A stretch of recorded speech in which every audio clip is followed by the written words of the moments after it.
ሐረግ ድራማ ክፍል 60 ዛሬ ይለቀቃል ብለን እየጠበቅናቸው እነሱ ግን አልለቀቁም። ወይኔ እነዚህ ሰዎች ግን ደፋሮች ናቸው። የሰው ልብ እያንጠለጠሉ በዛው ይቀራሉ። እንደ እኔ የናታንንና የኤፍራታን መጨረሻ ለማየት በጣም ጓጉቼ ነበረ።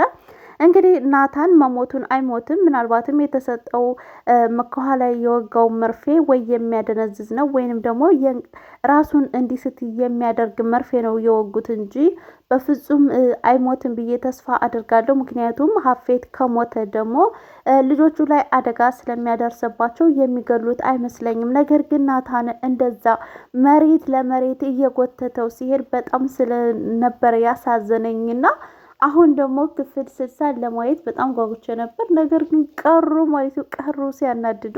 እንግዲህ ዩአዳን ድራማ እኔ ግሩሜ ከሞተ በኋላ የእውነት ምንም ድራማ አልመስለኝም ብሏል። ይሆናል አይደለ? ዝብርቅርቅ ያለ ነገር ነው እያየሁት ያለሁት እና ለማንኛውም እንግዲህ ሂሩት ሊዲያን ከሀገር መውጣት አለብሽ፣ እኔ ብዙ ጠላቶች አሉብኝ፣ እናም አንቺን ነው አሁን ሰዓት ላይ መጠበቅ ያለብኝ፣ ብዙ ነገር ተበላሽቶብኛል እያለች ነው እንግዲህ ዩአዳን እና ሳሚም ሊገሏት እንደነበረ ገፍተው ሊጥሯት እንደነበረ ሁሉ ለሊዲያ እየነገረቻት ነበር።